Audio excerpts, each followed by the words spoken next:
Welcome to minus menu. இன்னைக்கு நம்ம cheese garlic bread எப்படி பண்றதுன்னு பார்க்கலாம் வாங்க. சீஸ் கார்லிக் பிரெட் செய்கிறதுக்கு ஈஸ்ட் ஆக்டிவேட் பண்ணிடலாம். அதுக்கு ஒரு டம்ளர் வெதுவெதுப்பான தண்ணி எடுத்திருக்கேன். இது கூட ஒரு ஸ்பூன் சர்க்கரை சேர்த்துக்கலாம். அப்புறம் ஒரு ஸ்பூன் ஈஸ்ட் சேர்த்து நல்லா மிக்ஸ் பண்ணி வச்சிடலாம். ஒரு 15 மினிட்ஸில் ஈஸ்ட் ஆக்டிவேட் ஆகிடும். ஈஸ்ட் இப்போ ஆக்டிவேட் ஆகிடுச்சு. அடுத்து நம்ம மாவு பிசைஞ்சிடலாம். அதுக்கு ஒரு கப் மைதா மாவு எடுத்திருக்கேன், அதை சேர்த்துக்கலாம்.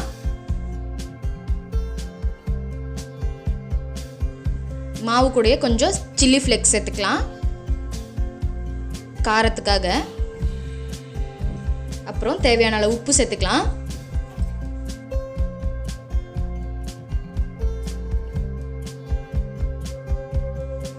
அப்புறம் 2 ஸ்பூன் எண்ணெய் சேர்த்து நல்லா மிக்ஸ் பண்ணிடலாம்.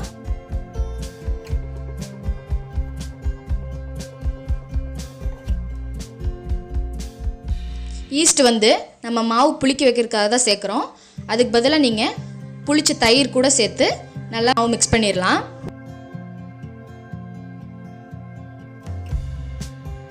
இப்போ நம்ம ஈஸ்ட்டு சேர்த்து மாவு பிசைஞ்சு வச்சிடலாம்.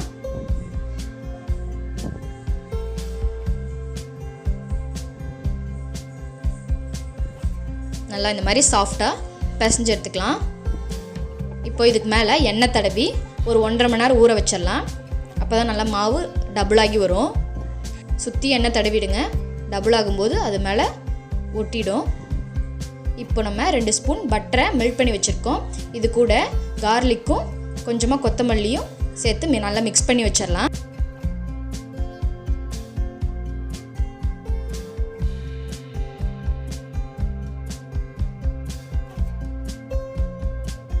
இப்போது நம்ம பிசைஞ்சு வச்ச மாவு நல்லா டபுள் ஆகி வந்திருக்கு.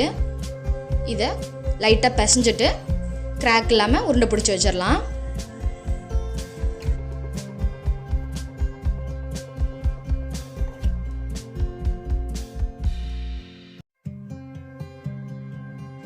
இந்த மாதிரி உருண்டை பிடிச்சிடலாம்.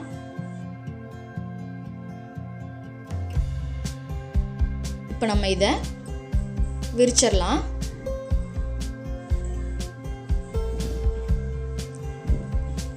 மேலே கொஞ்சமாக மாவு சேர்த்து நல்லா தேய்ச்சிக்கோங்க. நல்லா ஃப்ளாட்டாக தேய்ச்சிருங்க. இந்த மாதிரி கை வச்சு கூட நீங்கள் ஸ்ப்ரெட் பண்ணிடலாம். அதை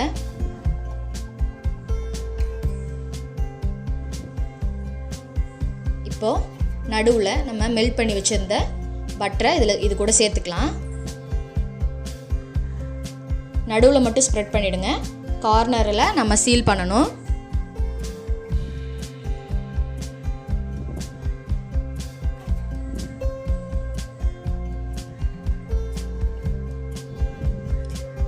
இப்போது சீஸ் சேர்த்துக்கலாம். இது கூட இன்றைக்கி நான் மொசரல்லா சீஸ் எடுத்திருக்கேன். சீஸ் கூடவே நீங்கள் கார்ன், கேப்சிகம், மஷ்ரூம்லாம் கூட சேர்த்துக்கலாம். அதெல்லாம் கொஞ்சம் ஃப்ரை பண்ணிவிட்டு அதுக்கப்புறம் நீங்கள் சேர்த்துக்கலாம். இப்போது கொஞ்சமாக சில்லி ஃப்ளேக்ஸ் சேர்த்துக்கலாம். அப்புறம் கொஞ்சமாக பெப்பர் சேர்த்துக்கலாம்.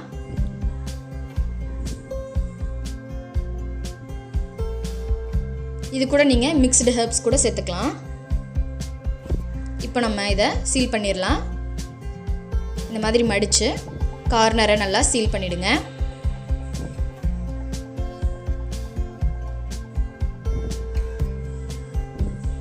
இந்த அளவுக்கு சீல் பண்ணிடலாம். இப்போது ஒரு பிளேட்டில் கொஞ்சமாக மைதா மாவு டஸ்ட் பண்ணிவிட்டு இதை எடுத்து பிளேட்டில் வச்சிடலாம்.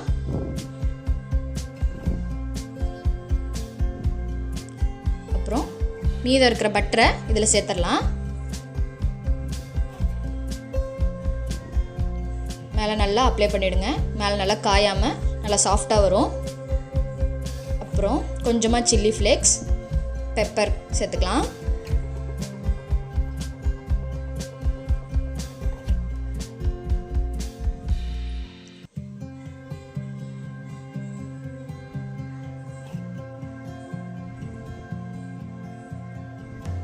இப்போ நம்ம இதை லைட்டாக ஸ்ப்ளிட் பண்ணி வச்சிடலாம்.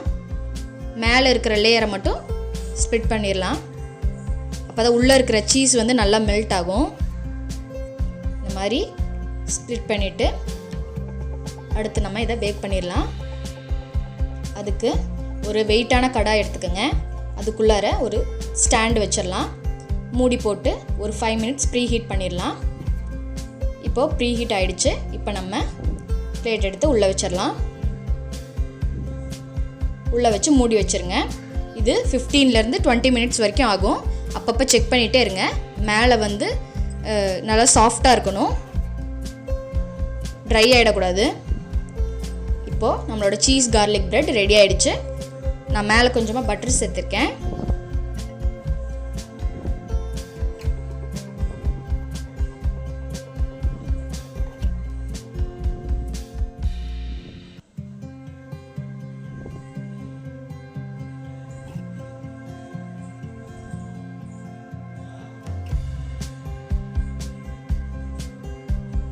இப்போ இதை 2 கட் பண்ணிடலாம்.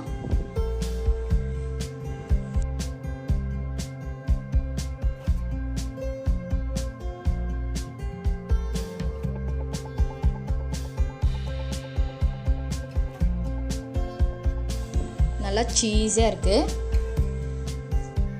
சீஸ் கார்லிக் பிரெட் எப்படி பண்ணுறதுன்னு பார்த்துருப்பீங்க.